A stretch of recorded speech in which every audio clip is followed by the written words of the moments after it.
Hi everyone, welcome to the webinar today, delivering on strategic sustainability goals through digital signing. I'm going to take you through some housekeeping rules just to start with. Everybody is on mute.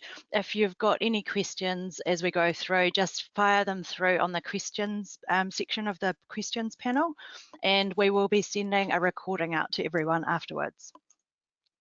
So to kick off, I want to say we're super lucky to have Jo Gifford, Information Team Leader, Records and Land from Matamata-Piako District Council, present to us today. She is super experienced in local government, so she's covered like a range of areas that you probably all have worked in yourself. Jo has been working for local government for over 30 years, having started in 1987 as a library assistant in Auckland City to now where she is the information team leader at Matamata-Piako District Council. Over that time, she has qualified as a librarian and as an ISO 9000 auditor, and has won the inaugural MPDC Pikelet competition and got third best pie in the Great MPDC Bake Off. So very accomplished. She's had 9 different roles at MPDC and 16 different offices, so not shy of change. She oversaw the setup and rollout of the first electronic library system for MPDC in 1994, then moved on to establish the initial quality system for MPDC back in the 90s, which was certified in 1996, then was on the team that created MPDC's first LTCCP. That's a long-term council plan for anybody that's with us not in local government today. And she also managed development contributions. In the mid-2000s, she was part of a very small team that cleansed the MPDC's land and people data prior to then being on an even smaller team that implemented moving to a new corporate system authority and new EDRMS TRIM. Since then, she has been part of various projects and upgrades of the MPDC corporate systems, but also other technology-based projects where information has been part of the mix. The digital signing project is one of the more recent ones and was a project driven by the corporate strategy team and communications team, supported by IT and management. The ongoing management of digital signing and expansion of the opportunities it now provides sits with Jo. Cool. So in the next 30 minutes, before I hand over to Jo, we are going to go through, well, Jo will go through the main drivers for going digital, the process of going digital, and the different areas of council that she took through that process and the key insights they learned along the way. And we'll open it up for Q&A at the end. And just before I hand over to her, I'll just give you a very quick overview about secured signing. Secured signing is a cloud digital signing and online forms platform launched in 2010. It's headquartered and founded out of New Zealand, but we've actually got clients in 30 countries around the world, so a real success story. And the technology that we use is the most secure public key infrastructure digital signature. So we're a serious signing platform used from the legal profession to councils and accountants, etc. So yeah, so that's a bit about who we are, and now I'm going to hand you over to Jo. Okay, right, here we go. So I'll start off with who Matamata-Piako District Council is and a little bit of scope of how and what we did. So we've got 202 full-time equivalent employees, and we have 11 councillors and our mayor. And so a big driver for us going with digital signing was to do with the democracy process. Our core information systems include authority, content manager, as we've moved from TRIM through its various iterations to now being a content manager site, and we use Info Council, which a number of you may possibly be using as well. Most of our staff are using on a platform Windows 10, Office 2016, but we have our councillors using Office 365. So that was a challenge that we did alongside going with digital signing. So Lindsey, if we can have the next slide.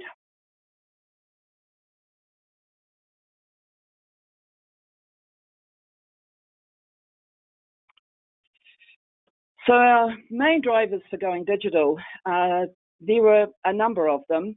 The project originally started in 2016, 2017, when we first started the idea and getting people's heads around the idea of going fully digital in our democracy space. And a lot of that was driven on the amount of time we were spending just getting information to and from and around the place. Our councillors were on every corner of our district, so it's an hour's drive kind of from one side to the other, and we were having people in cars delivering agendas at ridiculous times of the day and night so we could get their agendas to them on time. So we wanted a digital solution for supplying the agendas. We also were spending a huge amount of dollars on paper, producing agendas in minutes, but also producing contracts and other documents, and then posting and couriering and all of that sort of stuff. As we discovered, the flexibility for us when we went into COVID, like everybody else, meant that we were able to continue an awful lot of our business using the DigiSign, the secured signing product, and we didn't have to worry about having to have face-to-face contact with people or even with our councillors. And it also allowed us to not have to deal with a lot of physical storage documentation because they were born digital, processed digitally and stored digitally. So it took a lot of pressure off us for retaining things like our minute books. So we looked at this product because we could scale it up or down depending on how we wanted to use it. It's sustainable from an environmental perspective in terms of paper use and transportation and the rest of it. And it delivered against a number of our key strategies. And those strategies included our corporate information strategy, our communication strategy, and our overall IT strategy. So, Lindsey, next slide. Okay. The democracy team has been the biggest user of the product to date, but we did drive it predominantly from their part of the business, and the rest are kind of hooking into it. We identified the need to do digital signing within a digitisation strategy that was signed off by our council in round about 2016. So what we did between 2016 and 2018 was the democracy team and the communications team started doing some serious investigative work so we could convince and bring along our councillors into the digital world. So the first thing that we also did was we got a huge amount of support from our CEO and our executive team. So we were all walking along to the same message and we were all beating the same drum. So there was consistency in what was going on. So first thing we had to do was modify our standing orders to enable fully digital agendas in minutes. Once we achieved that, then everything else kind of followed. So our comms team set up a communication hub for our councillors. So all of the information they're dealing with, minutes, reports, and information is all in the hub. And we issued them all with with laptops. And we also connected them, gave them their own emails, did a whole lot of background work to ensure that they were on the digital bandwagon and they could kind of see the benefits of it. We had a little bit of pushback from some of our previous councillors, but what we found when we had the elections in 2019, we simply told the new mayor and the new council that this was the only option they were going to have. So we gave them a little bit of hand-holding and then we basically said, well, you've got to do it. And our mayor loves it. It is an incredibly easy and straightforward process for him to sign off minutes. Our team that looks after democracy also have found it very easy to work with, very simple to process what they need to. And so they've been our biggest winners. Then we had a big win with procurement. we have a procurement officer, so that actually helps us hugely. And Lord love her, she's a gorgeous young thing, and she just gets stuck in and makes things happen. So she worked with our contract secretary, and we now do the issuing of all of our contracts using the secured signing product. We had to do a little bit of fiddling to get it exactly as we wanted it, and between Amy Pollock, who's our procurement officer, Rochelle Forrest, who is our contract secretary, and Ashton Lai, who's a member of our communications team, who was the kind of technical support, and the fabulous team at Secured Signing, we were able to manipulate and modify how we use the system to best match what we wanted to achieve for our contract customers. It also is absolutely fabulous to have the digital version of the contract signed and done and dusted and have it back in the system on the same day that it's signed, rather than having contract documents being couriered off, waiting for someone to sign them and waiting for them to come back. And often it could be months after a contract started before we actually had all of the signed documentation back. So that was a bit of a pain. So it's simple, it is effective, and it has been working now for almost 10 months. And so it's been incredibly successful. We're also looking to utilise it a lot more in the financial space. So contract, for us, it was an obvious logical step. We also have used it for the tender process. So we've shared tender documents because of the security around it, the signing and supply, and we're also looking to use it in some of our larger, more complicated contracts for making sure that we use it for variations in the issuing of contract instructions. So it's a very beneficial process for us, and it keeps things managed, visible, and we know that the person signing it off is the person who has the correct delegated authority, or at least has the rights in the contract process to be able to approve those documents. So the next cab off the rank for us will be our people, wellness and safety team. We've just recently changed from good old human resources to now people and wellness, and it's combined with our health and safety team. So it's one big happy family in that space. So we already set up their own specific instance of content manager in our records management system. So they've been fully digital in their record space now for 3 years. So what we wanted to then move to was also getting them fully digital for the employment process, and for a lot of their forms, they were scanning forms rather than sending them out as digital forms. So we've got some work starting in that space to start to use a lot more of the forms where you need a manager sign-off and a divisional manager sign-off in our particular organisation, and having it utilising the secured signing system to mean that we can track down a manager wherever they are, because they almost always have their phone on them, and get them to approve things as they go. In the health and safety space, it's around documents like return to work plans and approvals for assessments for various reasons. So where that needs to be kept confidential, this using secured signing gives us that flexibility, which has been really, really useful. So our future plans are being driven again by our corporate services team, because they also look after our legal business. So we're moving to going to e-dealing, and that means doing our own, processing our own easements, processing various types of encumbrances, various actions, because we've got a qualified lawyer and a legal assistant on staff. And so having secured signing gives us even more capacity to undertake full e-dealing. It also allows us to issue things like leases a lot more quickly and a lot more accurately, because we're actually getting them to the people and they're having to send them back. We are following up with our regulatory team and looking at using the signing process for liquor licensing, for aspects of the food verification process, for the various certificates that we issue. And we started using it during lockdown, and we are just hoping to get more go forward once we get a full team in that space, because we're not exactly fully staffed at the moment. So adding anything new into people's work trays is, we've just got to be a bit careful. You've got to bring the team with you when you want to do these things.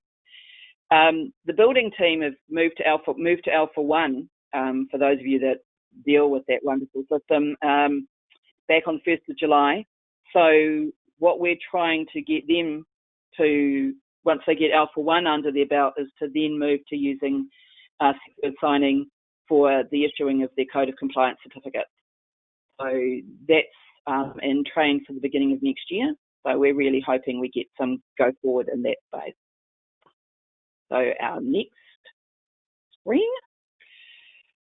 So things that we learnt from a project that ran for almost 4 years is get a good champion, get somebody in the organisation who genuinely is interested in what's going on and won't back off putting the pressure on to keep moving forward.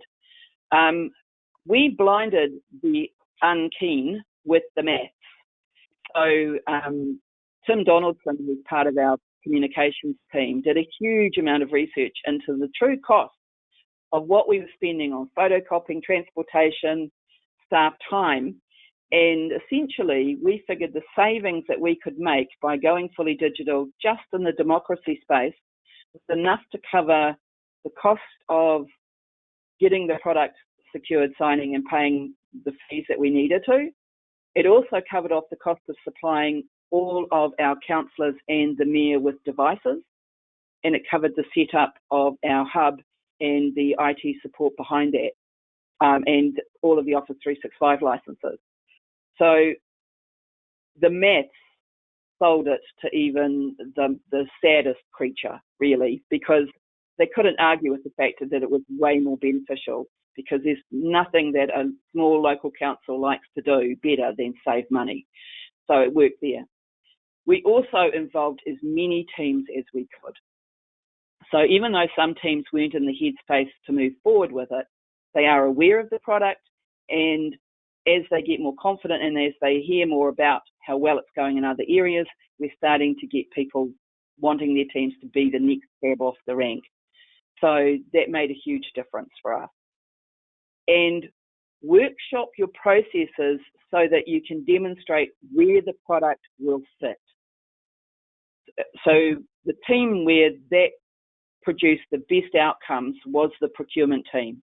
By getting the key people in who deal with procurement and deal with contracts and deal with issuing of documents, and sat there and identified at what point are they looking for signatures, at what point are they needing sign-off, at what point do these things happen, then we could then take people through the process of that's where you insert secured signing into what you're up to.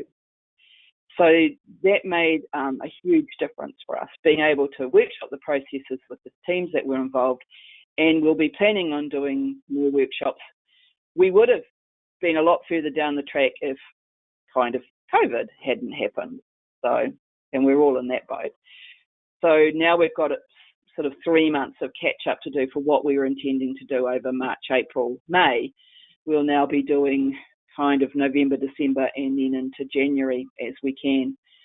So the other insights were, and advantages for us, was the fact that the support staff at Secured Signing were so responsive. When we had a question, as soon as we emailed the help, we got either an email straight back saying, we're having to think about what you've asked, we'll get back to you, and it was always on the same day, or we would get a phone call. So for the key people who were involved in the administrative side of the project, it was marvellous to be able to get that sort of response. And for the users, you didn't feel like, and I think all of us have had relationships with vendors where it's wonderful until the moment you sign on the dotted line and then you just join the queue when you have a problem. We didn't have that experience and have not had that experience with secured signing. We were able to coordinate the initial training, which Gal gave us, which was fabulous and really, really interactive and really useful. And then subsequent to that, staff have been able to have contact and keep building their knowledge and their effectiveness with using the product. So from a practical side of things, we had great support from secured signing. We had the right people in the right positions in the organisation to support our staff internally. And we had buy-in from our management and critical buy-in from the politicians who could see the value of it. So all in all, we were lucky that it was the right product at the right time, and we were in an environment that was the door opened and we went in. We made sure that we utilised the fact we had a change of council, so we were able to convince them, even those that were voted back in again, that, hey, this is the world going into 2020, we're doing it. And now it made it so much easier when we were in COVID. We continued to have council meetings in a digital environment using Zoom and various other products. And the fact that we already were digitised from a sign-off perspective and from a sharing of information perspective, it was seamless. And as our corporate services manager put it, and Michelle is responsible for the democracy team, to put it bluntly, it saved our bacon that we had secured signing and we had our systems in place for when COVID hit. So we didn't have any need to not have workshops, to not continue with our council meetings, and not to continue the business of getting our annual plan processed and approved. So it just made life an awful lot easier. So I think I've hit my 20 minutes. So that was our experience. Thanks, Jo. That was fantastic. Now, if anybody's got any questions, feel free to shoot them through via the questions panel and we can cover them off. Also, it's been drawn to my attention that you may not have been able to hear me introduce Jo or the webinar at the start, which is a shame. So I thought I might just cover off some of that detail again now, because Jo is vastly experienced in local government. So I think it's worth pointing out some of the stuff that she's done. So as you think of questions that you might want to ask her, maybe this background about her will help prompt some of your thinking. But Jo's been working in local government for over 30 years, having started in 1987 as a library assistant in Auckland City to now where she's information team leader at Matamata-Piako District Council. So over that time, she's qualified as a librarian, as an ISO 9000 auditor, won the inaugural MPDC Pikelet competition and got third best pie in the Great MPDC Bake Off. She's had 9 different roles at MPDC and 16 different offices, so not shy of change, but more importantly for digital signing and digital transformation, she's got this huge breadth of knowledge over different council departments and divisions. She oversaw the setup and rollout of the first electronic library system for MPDC in 1994, then moved on to establish the initial quality system for MPDC, which was certified in 1996, and she was on the team that created the first LTCCP, that's a long-term council plan for anyone not in council, and managed development contributions. In the mid-2000s, she was part of a very small team that cleansed MPDC's land and people data prior to being on an even smaller team that implemented moving to a new corporate system authority and new EDRMS trim.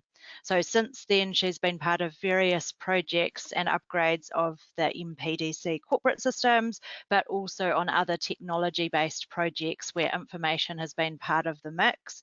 The digital signing project is one of the more recent ones and was a project driven by the corporate strategy team and communications team, supported by IT and management. The ongoing management of digital signing and expansion of the opportunities that it provides sits with Jo. Cool. So there's just been a few questions that have come in, which I will bring up now. One moment. The first question was, once the signing is complete, what happens? So the answer to that is all parties who signed the document get emailed a copy. The person who sent the document for signing also gets a copy, along with the audit log of who signed and when. And there's another question around, are there file size limits? So with secured signing, the default file size is 20 megabytes, and this can be extended on request to up to 100 megabytes. And another one here, is there an integration with Trim? And yes, we have just released one. And what that means is you can send a document for signing directly from Trim. And when it's signed, it will automatically get filed into that folder in Trim that it was initiated from, along with the audit log of who signed and when. Any other questions? Now's your chance to fire them through. Cool.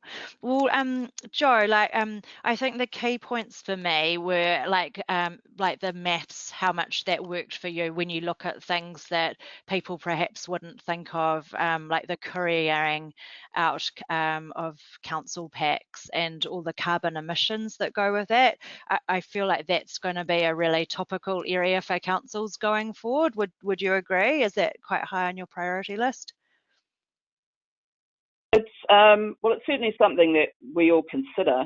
It really does depend on how much your council buys into that concept, but anything that is reducing your costs and using vehicles or having to arrange for deliveries for things like contracts and minutes and agendas makes life easier. Heaps of people are probably delivering them digitally now anyway, but if you're like us and you have staff who wait to the very last minute to get their reports authorised in Info Council, sometimes to meet your deadlines,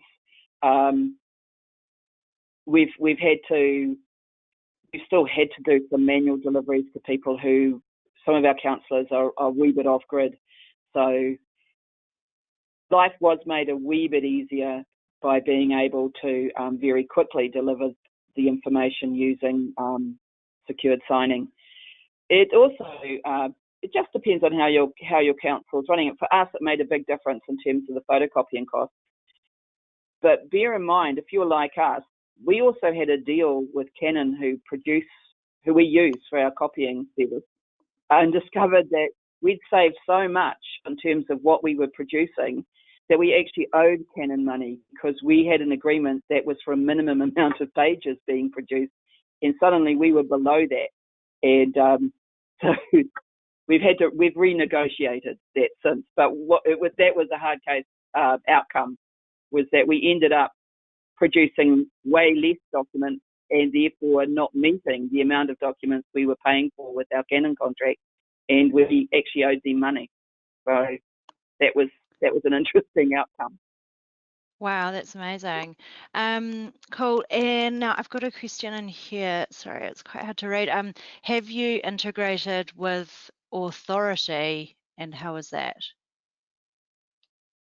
Not with the product per se, but the documents that we generate from Authority. For example, in procurement, we generate our contract for service, and we use the standard whole of government procurement documentation from the NZ government procurement site, the MB looks after.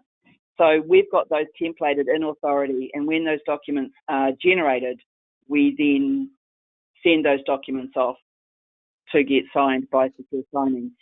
So which is effectively as integrated as it can get. It's whatever you generate out of Authority can be supplied, and you can utilise secured signing to get the digital signature on whatever that document happens to be. Okay, cool. And there's a question here, how does the system work? Do the suppliers of contracts need to have the secured signing software in place in order to exchange documents?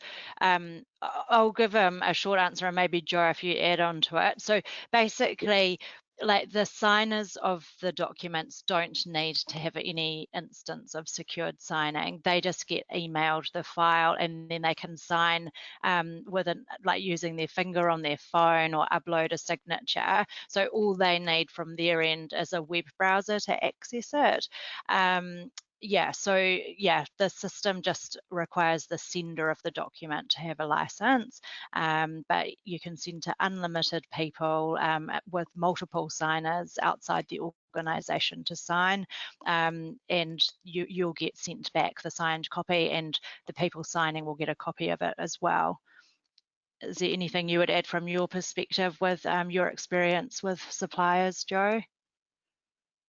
We've not had any issues with anybody being able to click on the link and sign the document. And we've sent hundreds of documents now and not had any problems at all, because you're sent straight, the link takes you straight into it. It's very similar to if you get a OneDrive link now to download a document for whatever purpose back into your system. It's no different from that really, except that it's way more secure.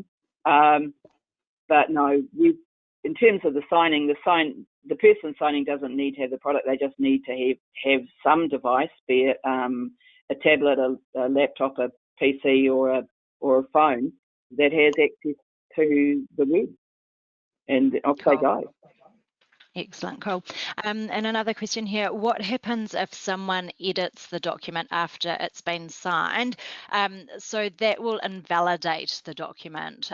So basically, as soon as the first person signs a document, it seals the document, and no edits can take place. And that's really, that makes it really strong from an audit and compliance perspective, because it doesn't open up any room for the first person to sign, then someone to edit and add another signature. Like, you've got that security that the document is secured as soon as the first signature is applied. But within the document, you can see a little cross that will show that it's been invalidated if someone tries to edit it. Yeah. And now can you provide a list of those areas where you have used digital signing and where you plan to? That's one for you. I think we covered, maybe if you summarise what you touched on, Jo. Okay, so where we've got it working right now and have staff active in that space is we have it in our human resources area, which is now people wellness. We have it in our democracy area, so that's our committee secretaries. We have it in our building space, and that's our building admin team are using it. We have it in our contract space, so that's being used by our procurement officer and our contracts officer. We're intending to, and we also have it live in our planning space and our food verification, liquor licensing. So we have staff in all of those areas that are able to utilise it and have been. We just haven't rolled out all of the sorts of forms we could use in that space. So where we're looking to move next is to get our finance team more involved, to use it for our new creditor forms, that sort of thing. Pushing it more with our HR team beyond contracts to using it for standard internal forms. So that's kind of where we're at, and certainly pushing it more with our external contractors, our own internal contracting team, our works team, Kaimai Valley Services, to get them to use it for their engagement for private works, because they do quite a lot of private works, and that would give them more control over getting confirmation from customers of work that they want done. So it kind of covers, I think, all of it, if I haven't forgotten something, I hope. Yeah, cool. And there's cool stuff that you can do. I know one of our council clients, or there's probably more than one, when they've got a new vendor form, you can embed a new vendor form into your internet and send the link to that page to a new vendor to complete and download like their end. So you don't have to like set them up and pop their name in and send it out. You just send them that web link and they fill it out. And once it's sent, they've signed it their end and sent it back into you, then you've got it. So there's lots of little nuances like that that we go through with you as part of the onboarding process as well. Another question for you, Jo. Did you have a template for calculating the costs, and is it possible to share this? I'll have to chat up Tim and find out where he exactly where he got all the information from. We were able to extract quite a lot of information from our internal billing system for photocopying, and our corporate team our finance team were able to pull out, because it kind of depends on how well you code what you spend your money on. So I can double check with Tim and confirm quite where he got all his little bits of dosh from. Cool, thank you. Cool, and we can circle back and pass that through. Cool. And another question here: have there been issues with staff reluctant to change? We all have them, and presume a strong CEO and or leadership team step up.